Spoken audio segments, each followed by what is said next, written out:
اعوذ باللہ من الشیطان الرجیم بسم اللہ الرحمن الرحیم۔ السلام علیکم ایوری ون۔ اپنی فرسٹ ویڈیو جس میں میں نے اپنا انٹروڈکشن اور اپنے انگلش گرامر کورس کا انٹروڈکشن کروایا تھا، سب نے بڑا اچھا رسپانس دیا، سب کا بہت بہت شکریہ۔ کسی نے کہا آپ نے یہ نہیں کہا انگلش سیکھ کر بندہ اچھا پلیئر بن سکتا ہے، اچھا کمنٹیٹر بن سکتا ہے۔ انتہائی اہم بات، چونکہ میں 7 سال تک ایک مڈل اسکول کا ہیڈ ماسٹر رہا ہوں، ہر مہینے اسکول میں مانیٹرنگ والے صاحب تیسری کلاس کا LND کا ٹیسٹ لینے آتے تھے۔ انگلش گرامر کا یہ کورس ہمارے PST حضرات کے لیے بہت زیادہ فائدہ مند ہے۔ لیکچر 1 شروع کرنے سے پہلے ایک بات یاد رکھنی ہے کہ میں نے آپ کو گرامر کے ذریعے انگلش لینگویج سمجھنا، بولنا، پڑھنا اور لکھنا سکھانا ہے، یا یہ کہہ لیں کہ میں نے آپ کو ٹینسز ایکٹیو وائسلی، پیسیو وائسلی اور ڈائریکٹ اینڈ انڈائریکٹ سکھانی ہے۔ اگر آپ کو فارمز آف دا ورب کا نہیں پتہ ہوگا تو آپ ٹینسز نہیں سیکھ سکتے۔ اگر آپ کو پروناؤن کی قسم پرسنل پروناؤن کا نہیں پتہ ہوگا تو آپ ایکٹیو وائس، پیسیو وائس بنانا نہیں سیکھ سکتے۔ اگر آپ کو فرسٹ پرسن، سیکنڈ پرسن اور تھرڈ پرسن کا نہیں پتہ ہوگا تو آپ ڈائریکٹ اینڈ انڈائریکٹ نہیں سیکھ سکتے۔ اسی کو سمجھ آئے گی جو میرے پہلے لیکچر سے لے کے آخری لیکچر تک سنے گا، کیونکہ پہلے لیکچر کا تعلق دوسرے سے، دوسرے کا تیسرے سے اور تیسرے کا آخری لیکچر سے ہوگا۔ اب ہم فرسٹ ویڈیو میں دی گئی آؤٹ لائن کے مطابق آغاز کرتے ہیں۔ لینگویج، زبان، انسان اپنے خیالات، جذبات اور احساسات کے اظہار کے لیے جو ذریعہ استعمال کرتا ہے لینگویج کہلاتا ہے۔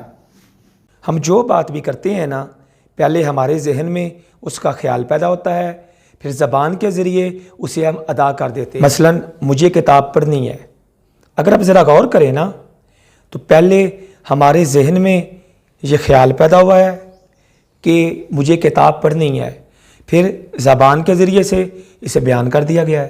اسی طرح ہم اپنے اندر پیدا ہونے والے احساس کو زبان کے ذریعے بیان کر دیتے ہیں۔ مثلا ہمیں غریبوں کی مدد کرنی چاہیے، انگریز کہیں گے وی شوڈ ہیلپ دا پور۔ لینگویج کی تعریف یوں بھی کی جاتی ہے، آوازوں کا ایسا مجموعہ جس کا کوئی معنی یا مطلب ہوتا ہے لینگویج کہلاتا ہے۔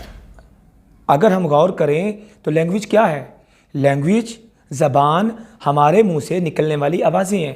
ہر ملک، علاقے اور قوم کے لوگ اپنے اپنے معنی دے لیتے ہیں۔ مثلا اردو میں کہتے ہیں پڑھنا، پڑھنا یہ ہمارے منہ سے آواز نکل رہی ہے۔ لکھنا یہ آواز آ رہی ہے۔ سونا یہ آواز آ رہی ہے۔ انگریز کیسے کہیں گے؟ Reading, writing, sleeping.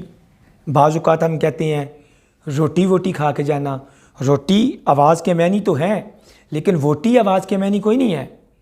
پانی وانی پی کے جانا، پانی آواز کے معنی تو ہیں، لیکن وانی آواز کے معنی کوئی۔ دنیا میں تقریباً 3000 سے زائد زبانیں بولی جاتی ہیں، جن میں کچھ قومی نیشنل لینگویجز ہیں، کچھ علاقائی لوکل لینگویجز ہیں، اور ایک لینگویج انٹرنیشنل بین الاقوامی ہے جو انگلش ہے۔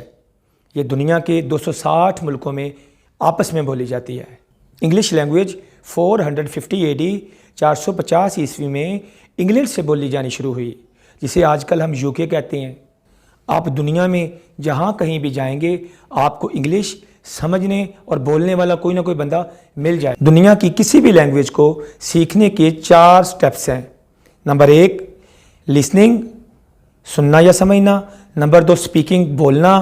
نمبر 3 ریڈنگ، پڑھنا۔ نمبر 4 رائٹنگ، لکھنا۔ انگلش لینگویج سیکھنے کے 2 مشہور طریقے ہیں۔ نمبر 1 ڈائریکٹ میتھڈ، اس میں انگلش لینگویج ماحول پیدا کر کے سیکھی جاتی ہے۔ مثلا کسی اسکول یا ادارے میں پابندی لگا دی جاتی ہے کہ ہر بندہ انگلش میں بات کرے گا، پھر ہر بندہ کوشش کرے گا کہ وہ انگلش زبان سیکھے۔